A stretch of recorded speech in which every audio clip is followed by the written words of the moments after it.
guys, today I'm going to tell you about this amazing plant that can absolutely transform your garden and show you how to use it in the landscape. With this knowledge, you'll be able to create a beautiful garden that looks flawless and effortless and can wow everyone. My name is Chantel. I garden in zones 5B, 6A in New Hampshire. I have been gardening since I was a child and my love of gardening has grown ever since. Here are some of the things that we're going to be talking about today. Plant varieties and how to use them, what to pair them with in the landscape to create beautiful displays. But before we go on with this video, I haven't even told you what this plant is. This plant is, drum roll please, it's the hydrangea. Now before you go on clicking off this video, let me tell you why this plant is amazing and why you need it in the landscape. Hydrangeas come in 6 different varieties that are all outstanding and have unique qualities to them. And these are the varieties: Hydrangea curcifolia or Oakleaf hydrangea, Hydrangea paniculata or Panicle hydrangea, Hydrangea serrata or Mountain hydrangea, Hydrangea macrophylla or Bigleaf hydrangea, Hydrangea arborescens or Smoothleaf hydrangea, and Hydrangea anomala petiolaris. I have a hard time pronouncing this one. This is the climbing hydrangea. I have a feeling I'm going to be saying hydrangea a lot in this video, so you're going to have to bear with me on this. The first variety we are going to talk about is the Hydrangea curcifolia or the Oakleaf hydrangea. As their name suggests, these have beautiful, large oak-like leaves, and their color changes in the fall into a stunning burgundy. And if you have it in the perfect place in the landscape where you get the sun to set behind it, it is just absolutely the most beautiful thing in the world. It has this glowing quality to it as the sun is setting, and I encourage everyone to have this hydrangea. It's one of my favorite hydrangeas for sure. They have beautiful large blooms that come in a myriad of shapes. You have some that have star-like shapes, star-like blooms. You have some that have the regular blooms, some that are double, some that are more open blooms than others. So you have your pick with what type of bloom you want on your hydrangea. These also prefer some afternoon shade, especially if you live in a hot climate. Now for us over here in the north, we can put them in a little bit of a more sunny location, but I think they do prefer the more shady location, because I had mine in a place where it was receiving full sun and it did not like that at all. It was wilting every day and I have to water it every single day, because even though we live in a northern climate, we still get hot in the summer. We do get to 90 and sometimes 100 or 104, and I understand. Now don't get mad at me, this is not as hot as some of you in the south, but with the amount of humidity that we get over here, like 90 to 95%, sometimes even 100% humidity, those poor plants just can't handle the afternoon sun like this. So we do have to put them in a little bit of more protected place. So I have mine right now in our north flower bed, and it does get that sun setting behind it, and it also is getting some afternoon sun, but it's not getting tons of sun. It's getting a little more shade in the afternoon, and it's loving it in there, except that the deer came and munched on it before I was able to spray it with a deer repellent. So I got on top of now, and hopefully the deer will just leave it alone and I can have my blooms next season, because these do bloom on old wood, so you don't want to prune them. And the deer did the pruning for me this year, and I don't know if I'm gonna have any blooms next season.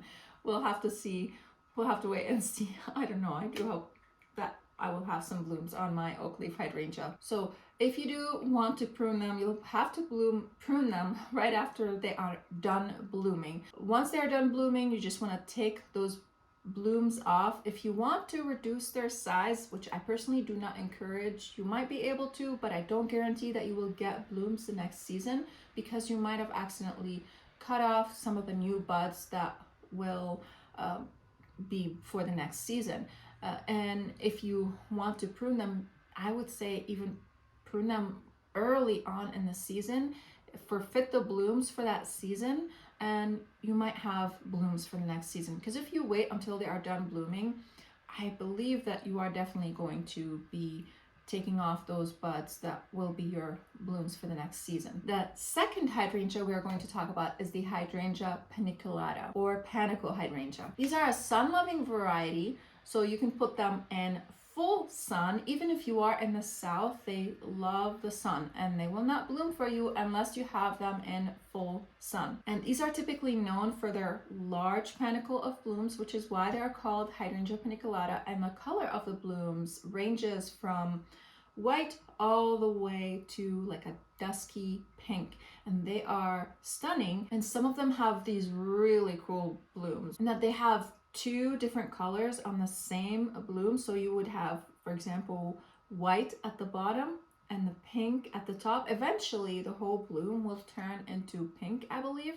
But the strawberry, I think it's called the vanilla strawberry hydrangea, is one of those hydrangeas, and it is gorgeous. But one of the things about that variety, it's an old variety and it does tend to flop. Not a lot, but it does flop more than the newer varieties of the Panicle hydrangeas. But I still think it's so worth planting it because it's gorgeous, and I don't know what else to say about it other than that. This variety blooms on new wood, so you can prune it at any time of the season, with exception to when it's blooming. Of course, you don't want to forfeit the bloom, so you can prune it in the spring or you can prune it in the fall, and you would not be forfeiting the blooms for your next season. The third variety is the Hydrangea serrata or mountain hydrangea. I personally love this hydrangea. I don't have one yet, but I'm planning on it, and I have several places that I would love to tuck this hydrangea in. These bloom on old wood, so if you live in a cooler climate, you want to choose varieties that have more of a tougher bud to them. And if you have a variety that cannot withstand the cold temperatures and tend to be taken out by the frost, you might want to give it some winter protection, like maybe putting some frost cover over it. They also have these kind of cozy plant cozies that you can put over the plant to protect it from the extreme cold temperatures, like if it goes into the -Fahrenheit degrees in the winter. You definitely want to protect it so that you can ensure that you will have blooms for the next season. And these also have these gorgeous lace-like blooms that are wide and they are large, and they have the true flowers are in the middle of the bloom, and it has the false flowers. I don't know what else to call them. I just call them false flowers. The false flowers are on the outside of the bloom, and these are intended to attract the pollinators, so they are perfect for the pollinators because the pollinators can just land on those true flowers and get all the nectar that they want because it's open and it's easy for them, it's easy access for them. And these are also pH dependent, so if you have a higher pH, they're going to be pink, and if you have a soil that has a lower pH, they are going to be more on the blue side. And you can totally adjust the soil pH by adding a soil acidifier. If you have an alkaline soil, that's going to, like a sulfur for example, that's going to make your hydrangeas bloom blue, even purple sometimes. Some varieties do have those colors. And if you have a low pH soil, you want to add lime if you want your hydrangeas to bloom pink, and the lime is going to raise the pH of the soil. I don't know if I mentioned this, but these are also shade loving, so you want to tuck these in a shady location. They don't like to be in the hot afternoon sun. The fourth variety is Hydrangea macrophylla or bigleaf hydrangea. These originally bloomed on old wood, but there are newer varieties that some big brands have came up with that bloom on new and old wood. So if you live in a cooler climate like we do, you don't have to worry so much about losing those blooms for the next season. So you can have those late frost and low temperatures and your hydrangeas will still bloom. And I have one, it is the what's it called? Let's Dance Can Do Hydrangea by Proven Winners. And I have it also in our north flower bed, and it has the most gorgeous blooms, and its leaves also change color in the fall into like a purplish kind of hue. They have this purplish hue to them, and they are just so lovely. So this variety blooms on old and new wood, and I actually had we had a super late frost last season, last spring, and it took all the old buds that were going to bloom in the spring, and my hydrangea still bloomed and I didn't cover it. Now if you want both the buds on the old blooms, on the old buds and the new buds to perform for you, so you have two kind of consecutive blooming season on that same hydrangea, you'll definitely want to give it some cover in the winter from those really cold temperatures to ensure that it's going to bloom for you. And these are also pH dependent, so they're going to change color for you depending on the pH of your soil, and they have different bloom shapes for them also. So some of them are going to have this kind of ball-like shape of bloom, and others are going to have kind of the same shape as the hydrangea serrata. And the one that I have has the same look as the hydrangea serrata, which is the true blooms that are kind of tiny little blooms that you would see on hydrangea that are kind of hidden behind the big blooms that look like the real blooms, but those are the false blooms. And those are the little blooms are the actual blooms that are going to be beneficial for the pollinators, and it's surrounded by the big blooms, just like the hydrangea serrata. And the fifth variety is the hydrangea arborescens, or smoothleaf hydrangea. This is a variety that prefers to be in a more shady location. They can take a little bit of sun, but not as much as the Panicle hydrangea. If you live in a southern climate, you'll definitely want to protect them from the sun in the afternoon, because they're not going to handle it for you. I have one that I planted last season in our front flower bed. I got it as a quart-sized container. It was tiny, and when I planted it after a couple months, it grew so much. I could put on at least a foot of growth, I think, in just a couple months period. The variety that I have is the Incredible hydrangea, and this variety is known for its strong stem strength. Now the older varieties have, like the Annabelle for example, did not have very good stem strength on them because their blooms are gigantic and they would flop. Like, let's say you have wind or rain, those blooms would be flopping all over the place. But with the hydrangea, Incredible hydrangea, and there are even now newer varieties that have even stronger stems, those blooms are going to stay upright for you. And because again, they have just these large blooms on them, and they need that stem strength so that they can handle those large bloom heads, especially if you prune them to thin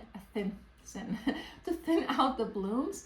They are going to have even larger blooms. So that all depends whether you want the smaller kind of blooms. You can leave more stems on them to have them bloom for you the smaller blooms, and if you want them to have larger blooms, you're going to want to thin out the blooms so that they can grow their blooms to larger blooms. Just like fruit trees, you do thinning on fruit trees, same thing, to grow those fruits to become larger. And these also bloom on new wood, so you can prune them in the early spring or in the late fall. That's not going to take your blooms off for the next season. You'll still have blooms the next season just the same. And the last and the sixth variety of hydrangea is the hydrangea Anomala petiolaris, or climbing hydrangea. I'm personally not familiar with this hydrangea whatsoever, but I would love to have one in our gardens over here. They are absolutely stunning. These can grow up to 50 feet tall and 5 to 6 feet wide. So if you want to plant this one, you have to have some space for it. We have we have 2 acres. I don't know why I said we have 40 acres. We have 2 acres over here, so I can definitely find a place for it. I just need to be creative because they grow so tall, and these are a vining hydrangea. They are not a shrub, they are a vine. So they will have aerial roots and they will cling onto things and climb. If you want to plant this hydrangea, you'll have to provide some structure for it to climb on. And they also have lace-like blooms, just like the hydrangea serrata, and they bloom on old wood. Their blooms, though, do not change color. They just stay the same, but they are beautiful. They They're large blooms, but they also look dainty at the same time. They are gorgeous. And if you go to Erin from the Impatient Gardener's channel, you'll see she has her hydrangea, Anomala petiolaris, or climbing hydrangea, growing on her shed, over her shed, and it looks beautiful. And I would love to find a place for a hydrangea like that in our garden. I just can't wait to have it one day. And these also bloom on old wood, so you don't want to prune them unless you really have to. Okay, now that we have talked about all these varieties, let's discuss how to use them in the landscape and what to pair them with. All of these varieties, with exception to the climbing hydrangea, come in a range of sizes. So you can have ones that can reach up to 15 feet tall, and you even have tiny ones, like for example the Tiny Quick Fire, I think so, hydrangea from Proven Winners. This one grows 18 inches to 36 inches tall and 24 to 36 inches wide. So this one, you can tuck it in the front of the flower bed and not have to worry about it whatsoever. The choice is vast and is yours. You can have hydrangeas in the back of the flower bed, and you can have hydrangeas in the front of the flower bed.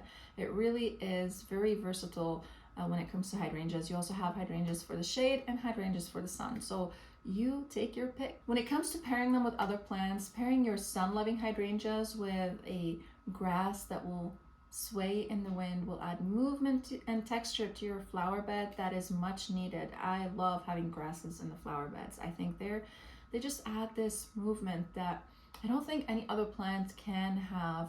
And also I love their fall color. They just look gorgeous in the winter. I have two right now in the north flower bed. It is the Miscanthus gracilium one, and that one grows 5 to 6 feet tall, so it's a really tall one, but it's beautiful. And the other one is the Morning Glow grass, and that one also can grow up to 5 feet tall, but it seems to be a little bit shorter. Well, not a little bit, but a lot shorter than the gracilium one. But they are both beautiful, and they just have this movement that no other plant can add, and also the color is just amazing. You can't replace it. So when you are thinking of pairing your hydrangeas with other plants, think about the texture, think about the color. That's all going to play together and create a stunning display in your flower beds. For example, something like a Wildberry heuchera paired with a Macrophylla hydrangea or a serrata hydrangea serrata, it's going to work out really well because they are both shade loving, and the color contrast is just gorgeous, and the texture of the foliage is also different. So even though they both have leaves on the larger side, they will still play out really well together, especially because of that color contrast. I love that bit purple leaf paired with a kind of bluish dark green leaf of the Bigleaf hydrangea or the hydrangea serrata.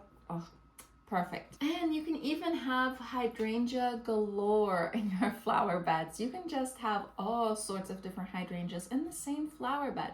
You can choose ones that are taller for the back of your flower bed and ones that are shorter for the front of your flower bed, ones that are medium for the middle of the flower bed.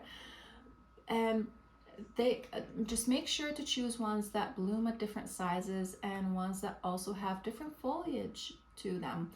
For example, the smooth leaf hydrangea is going to have a little bit of a smaller leaf maybe than the hydrangea paniculata.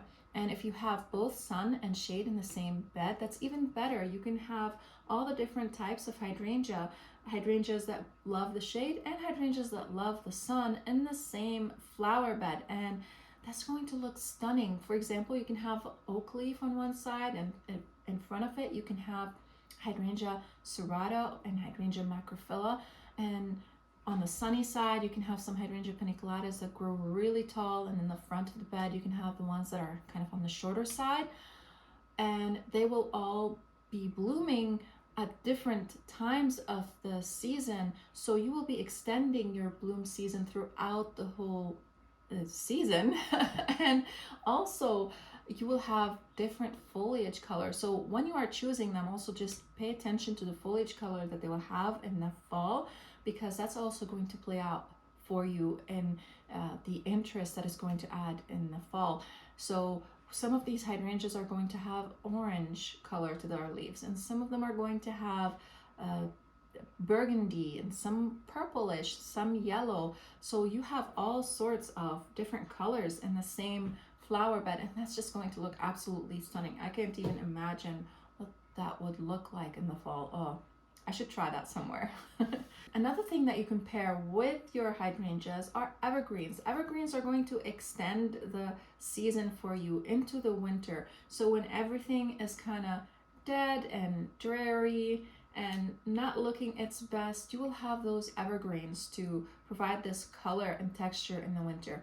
And they will also look absolutely beautiful in the summer as well, because the texture and the color differences between the hydrangeas and between the evergreens are going to look stunning. For example, you can have boxwoods with them. The boxwood leaves are so tiny and they're glossy and they're beautiful, and they would look stunning against a hydrangea leaf. And you can also pair them with junipers, with arborvitaes, with cedars, and with junipers. I already said junipers. All sorts of evergreens that have different colors and textures, even yellow ones, or ones that look a little bit more on the bronzy side.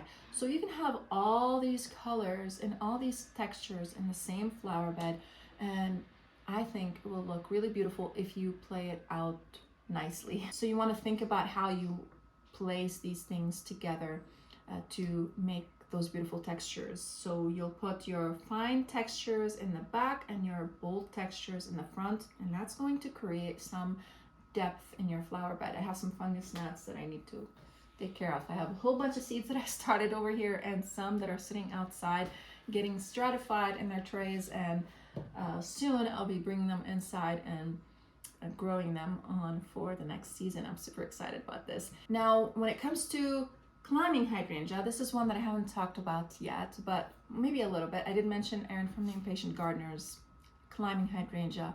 I think she has two actually, but for this one, if you have an area where you want to hide, you can easily create maybe some sort of a structure for it to climb on. Just make sure it's sturdy, because this one grows really big, so it's an aggressive hydrangea. Make sure that structure is sturdy, and you can have that hydrangea climb on that structure and hide that area for you. Let's say maybe it's your, I don't know, place where you stash all your gardening tools, maybe, or whatever it is, or a place where you put all the stuff that you just don't want to see. I don't know. And that hydrangea is going to look beautiful and hide all the things that you don't want to see. Perfect. Now, when it comes to hedges, I personally love hedges, but hydrangeas are not an exception. You can definitely create a hedge using hydrangeas only, and it's going to look stunning. Because I don't know about you, but if you haven't seen the picture, I think, of the Proven Winners owner in his yard, he has a huge hydrangea hedge from Limelights, and it looks gorgeous, gorgeous. And you just have hydrangeas and your garden will be beautiful. And I mean, they don't need that much effort.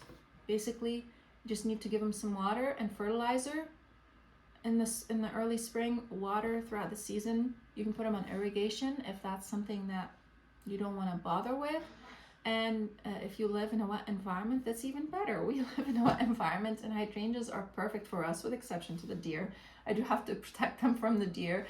But if you live in a suburban environment, they just look so beautiful, and they make your house look like you've spent $1 million on landscaping it without even trying. So I hope that I have changed your mind about hydrangeas if you were not a hydrangea lover. And if you were a hydrangea lover like I am, then I hope that this video was helpful to you. Thank you so much for watching, and I'll see you again in the next video. Bye!